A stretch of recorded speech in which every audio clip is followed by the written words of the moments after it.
ppm phos, or zinc oils, 800 parts per million zinc.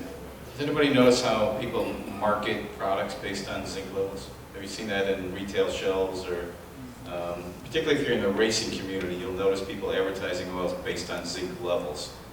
And we're here to kind of demystify some of the reasons people do that. It's not necessarily a way to buy oil, but go ahead. So these products are certainly used in many engines with solid lifters.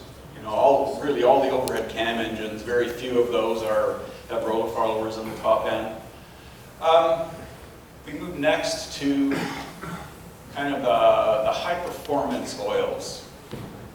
These are Mobil 1040 is a factory fill for all Porsches, for example. It's a really strong high performance oil.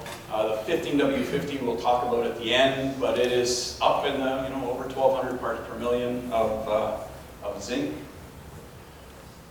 The high mileage oil is an interesting one, and I think it's one that the vintage Corvette owners should take a look at. If you've got an older Corvette with solid lifters, I would, or flat tappets, I would, probably consider moving into the high mileage, because the zinc level is a little bit higher. The racing products are just way out there. Okay. And there's two products at the end, which are our European oils, and they are Exxon approved as well, but the ESP 5W30 is readily available, but the 0W40 is only in North America. And the Mobil 1 Racing 050 is the product the Corvette racing team uses today. So if zinc is great, why not just load it up with zinc? Why doesn't every oil have 1,500 parts per million of zinc, and people can put it in everything and everything will be safe? Well, because cars have catalytic converters. Okay? And it was discovered probably in the GF4 time frame that high phosphorus oils, which go along with the zinc, can actually contaminate or foul the platinum catalyst in the catalytic converter. So that's why there's an 800 part per million limit on phosphorus. Because a little bit of oil gets burned in your engine. It is normal, it has got to happen. You've got the top end, the top rings oil lubricated. The valves themselves have to get a slight amount of oil, and that oil will end up into the combustion chamber getting burned, plus crankcase ventilation. You've got oil mist that's getting in your engine, into the PCV system, and ingested in the engine, and those burnt lubricant molecules go out the tailpipe, they hit the catalyst, and worry is the phosphorus will contaminate it. So that's why there's an 800 ppm limit on GF5 oils. Variable valve timing is everywhere now. Something like 90% of all engines built today have variable valve timing. For fuel economy, 3 to 5%, 1.3 to 2.6 fuel economy benefit. There can be variable valve lift, and that is coming. That's very expensive to do, but that is coming. And cylinder deactivation is also managed in the top end of the engine. And what this has done is basically said, okay, Mr. Engine Oil, you are lubricating the engine. You also now have to be a really good hydraulic oil, because all of this stuff is hydraulically actuated. Okay, you've got variable displacement oil pumps as well, which are hydraulically actuated. So the challenge is, inside an engine, it's a very dynamic environment, especially if you're racing the thing. Okay? You will mix significant amounts of air into the oil. Okay? These bubbles can be suspended in the bulk oil, causing a phenomenon we call aeration. And excessive aeration will cause variable valve timing and cylinder deactivation actuators to lose their precision. So hydraulic oil is not squishy. Oil with bubbles in it is squishy. Okay, so all of a sudden it's a technical term. All of a sudden you tell an actuator you've got to go from point A to point B, and it can't, because it doesn't know where it is. Anybody with a dry sump reservoir have a foaming issue in their car? Have you heard of anybody having a problem like that? How would you know it's actually going to come out? The oil's going to overflow the reservoir. Yeah. It was found early on in the dry sump programs that a super aggressive driver, it's hard to do on the street, but on a racetrack, if the car is driven hard enough, the oil will actually aerate to the point where it can come out of the reservoir. It was not being driven by oil quality, although oil helps solve the problem. These were tested on the factory fill product. It was found that a move to Mobil 1 helped this. And that's one of the reasons the service bulletin went out that your cars should be having Mobil 1 in them. But it was driven by the assembly of the engine and the use of silicone-containing gasket glue. Okay. There are some spots in the dry sump system where there is quite a bit of this stuff used, and the silicone was actually leaching out of the sealant into the oil. Silicone will cause an oil to aerate. That's the reason for the 500 mile, please bring your car back and we'll change your oil for you. Because that silicone leaching happens right in the first few hundred miles. The oil change gets rid of it, and it's never a problem again. It was actually a very involved project that Doug and I were in the middle of, but also our research people got involved, because the Corvette team actually came to us and said, there's something going on, please help us, is it the oil? And what we had found is an excess silicone level in the used oil. So when we did some testing, we said, where could this come from? It has to be somewhere in the engine. They thought it was too much sealant being used at assembly, but silicone sealants don't mix with oil. It was actually after it was cured, it would come to the surface and hot oil would pull it off. Yeah. And we actually proved how it happened. So that became the reason, before we were very much involved with that, became the reason of the 500-hour oil change. It disappears after one oil change. Engine oil is used in some engine oils as an anti-foamant. As we mentioned, you can get air bubbles into an oil. What you want those bubbles to do is rise to the surface and burst. Okay? And you do that with anti-foam additives. They're silicone-based, but the treat rate is like 3 to 5 parts per million in a finished oil. The silicone levels we were seeing in some of these cars was 150. Okay? So that was a very interesting project that we helped solve for the Corvette team. The new specification, Dexus 1 2015, which I'll talk about at the end, does contain an aeration test. I've heard that my vintage vet needs non-detergent motor oil. Okay, who's heard of it, first of all? I'm hoping nobody does it, but yeah, right? Kind of urban legend. Is that right? Well, no, obviously. While there are some non-detergent API SA oils on shelves, they are there for air compressors and hydraulic jacks. They have no business being put in an engine. Okay? Yeah, and you have to remember that old API specs, there's no one monitoring those. So people claim things, and even if they say they're claiming an API, SA, or whatever that category is, there's no one really checking. Because they're so obsolete that there's no test standards to go back and do this for. So you really don't know what you're getting. It could be even just base oil. Talk about piston lubrication. I better move this along. I'm talking too much here. Just the parts of a piston we all know. Just roughly operating temperatures, though, is pretty significant. 800 C on top, down to 100 C at the skirt. So piston crown lands, which is the very top land between the fire deck and the first ring. It's really important that that area stays clean. If you start building up carbon on that, you can build it up to the point where it actually starts scraping the cylinder wall. And that's how you get cylinder damage. Okay? You'll scrape the crosshatch right off of a cylinder. And as soon as the crosshatch is gone, you'll get high oil consumption and high blow-by. Piston ring grooves must be kept clean, or the rings will stick. And as soon as the ring is stuck, it's not going to do its job. You'll lose compression, again, blow-by, and oil consumption go off on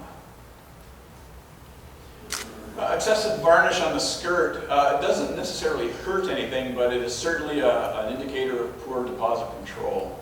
So there are piston deposit tests that our oils have to pass.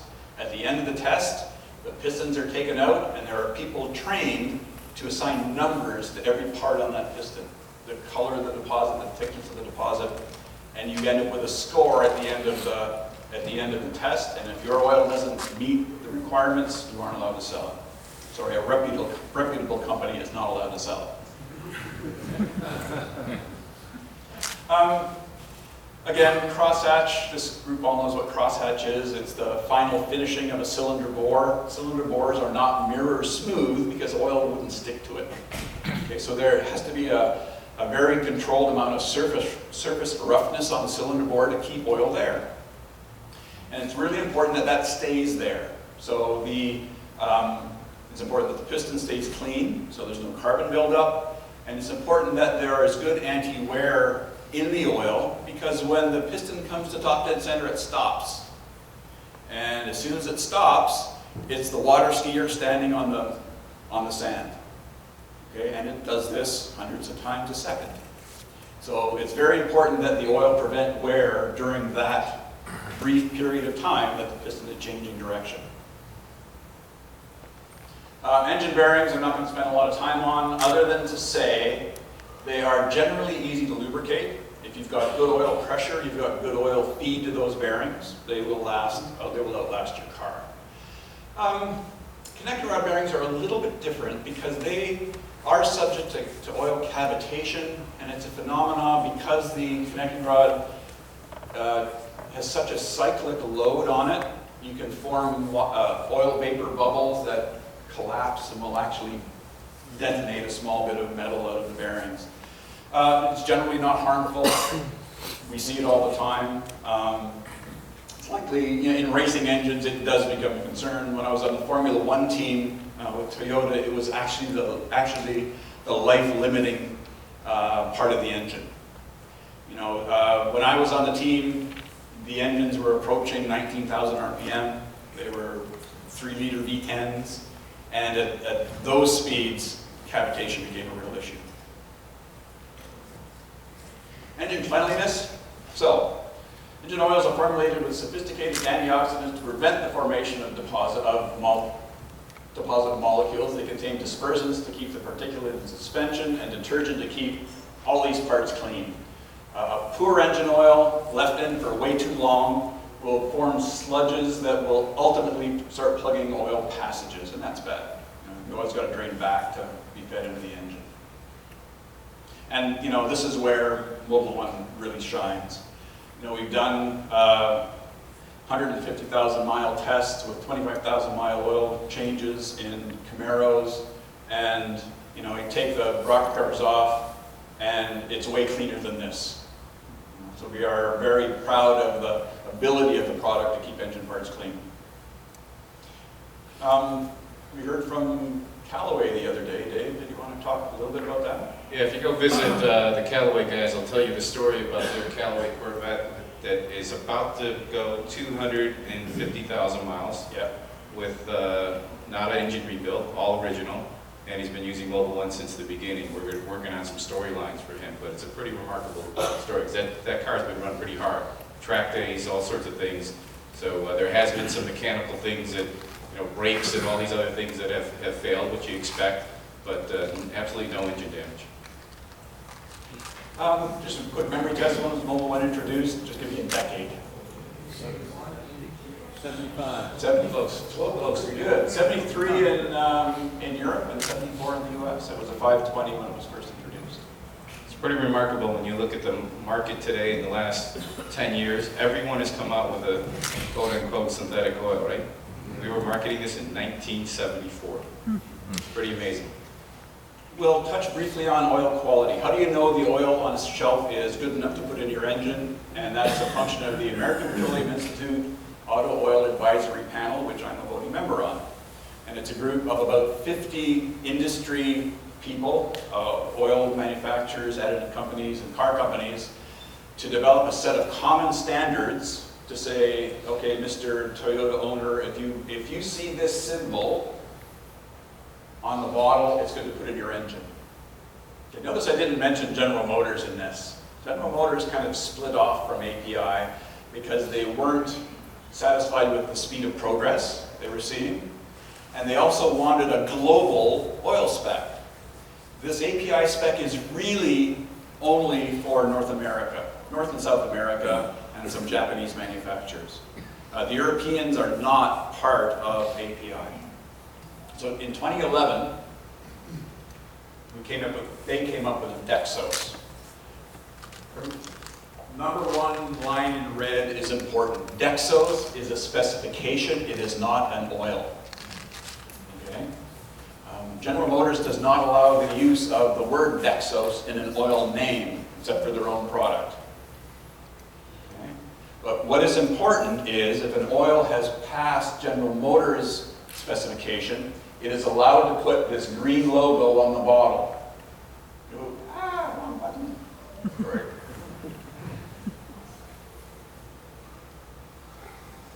Yeah, this green logo. So if the bottle of oil has that on it, that means it is approved for use by General Motors in all of their vehicles. Okay? If you have a diesel or you live in Europe, though, you won't see a green logo, you'll see a blue one. This is the Dexos 2 logo and is suitable for use both in diesels, in light-duty diesels, and gasoline engines. What does it stand for? Nothing. Not a thing. It's kind of the oil version of Dextron. What does Dextron mean? It's power for the Dextron ATF family. Anybody have an idea what two products passed that test?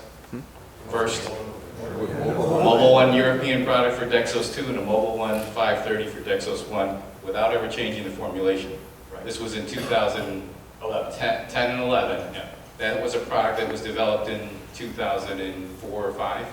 The Yes. original Mobil 1 formulation. 6 years ahead of that time, we passed a GM test 5 or 6 years later. If you have a Chevy Cruze diesel or the new Colorado pickup truck diesel, that's a GM version, Canyon diesel, you need a Dexos 2 5W30 oil. Okay. Dexos 1 2015. That is the name of the new specification that was just released. Okay, there are no oils on the market just yet, but there will be very soon, including Mobil 1. And our current Mobil 1 formulation passes all the requirements for the new generation of Dexos. While everyone else in the industry has to reformulate their product. So what's different? The difference is improvements in fuel economy. There's a new fuel economy test.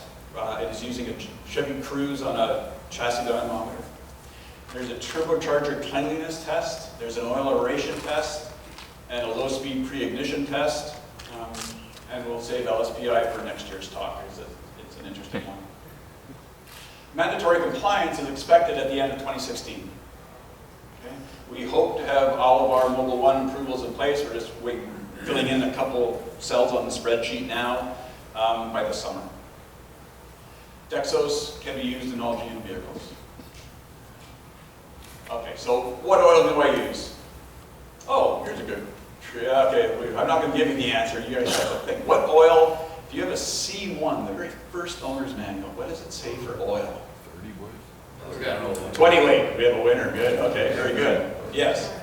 Straight 20 weight. This is actually the excerpt, and it's fascinating. Multigrade oils did not exist at that time. Okay. So for temperatures above freezing, 20 weight. Temperatures above 10 Fahrenheit, a straight 10 oil. Temperatures below 10 Fahrenheit, use a straight 5 oil. It was not exactly a high-performance engine. It's not, but this would be across all the General Motors product line in that year, right?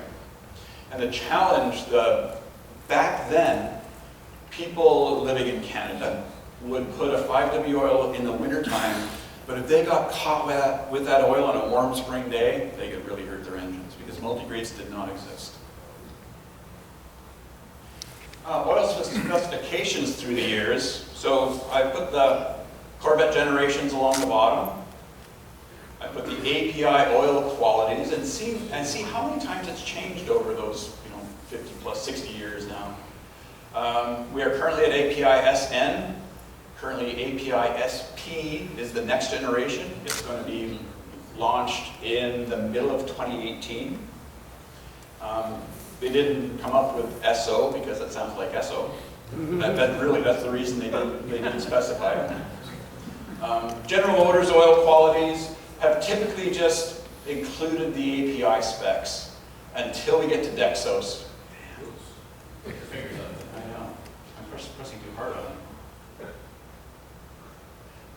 And Dexos is their unique specification, and Dexos 2015 is where we are at today. Recommended viscosities, 20Ws actually lasted a long time.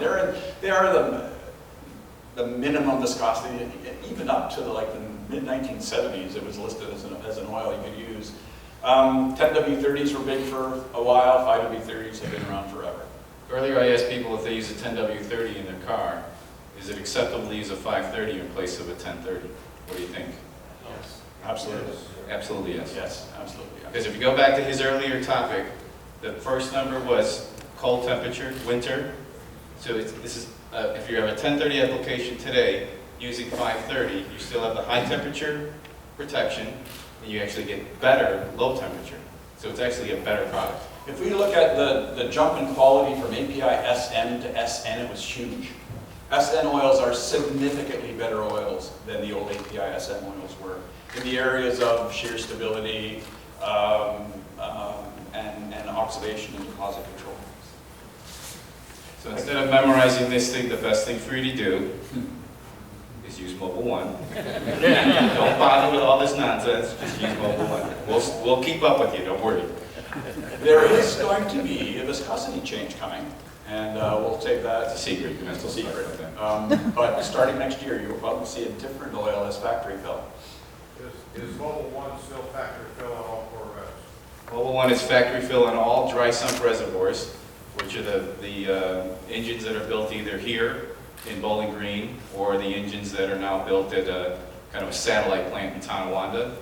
The only reason all of them are not is because of what Doug said earlier, that line is shared with the truck line, which dominates the number of vehicles. You know, I wasn't willing to give away the oil for all the trucks. That's what it boils down to. But we're working on some potential ways to split that line because we want it to be all. But that's still 65% of the Corvettes coming off the line. I dumped Dexos in the first 100 miles with Mobil 1. There you go. Well, you know what? I'd probably keep it for the first 400 just to get the silicone out. Yeah. Okay? Yeah, you can follow the guidelines. But So GM approves, Dexos 1 approved, see the logo, Mobil 1 530 in all their C7s. It can be used in all model year Corvettes requiring a 530 or 1030 with rollovers. Okay. On the track, 530s may not provide sufficient protection for aggressive track use, and the lighter the oil, the more prone it is to aeration as well. So in your owner's manual for the C7s, Mobil 1 1550 is recommended for track use.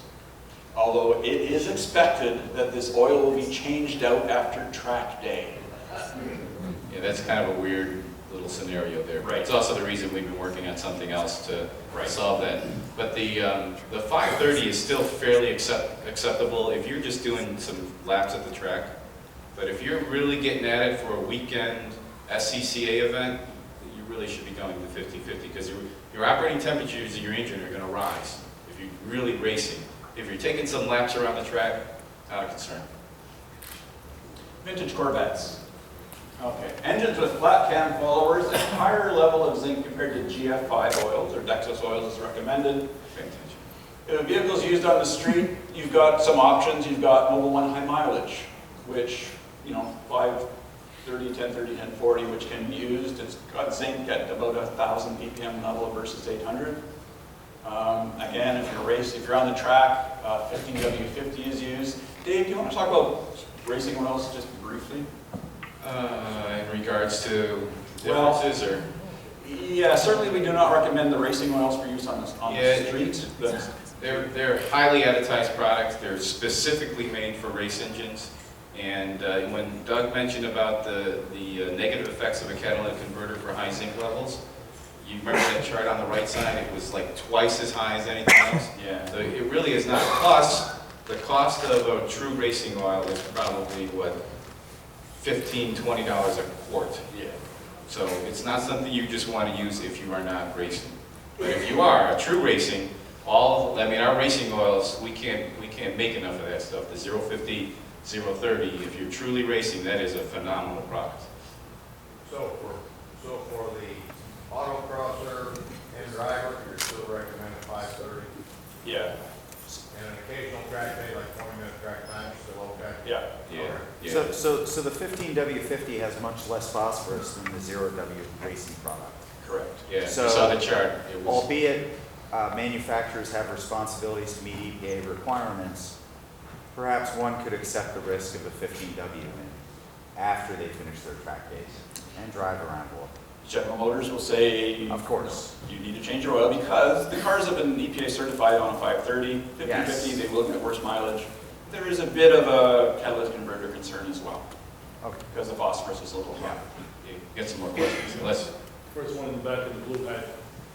Actually, last slide, let me just get through this and then we'll talk. A lot of concerns about, if I put synthetic oil in, are all my seals going to leak?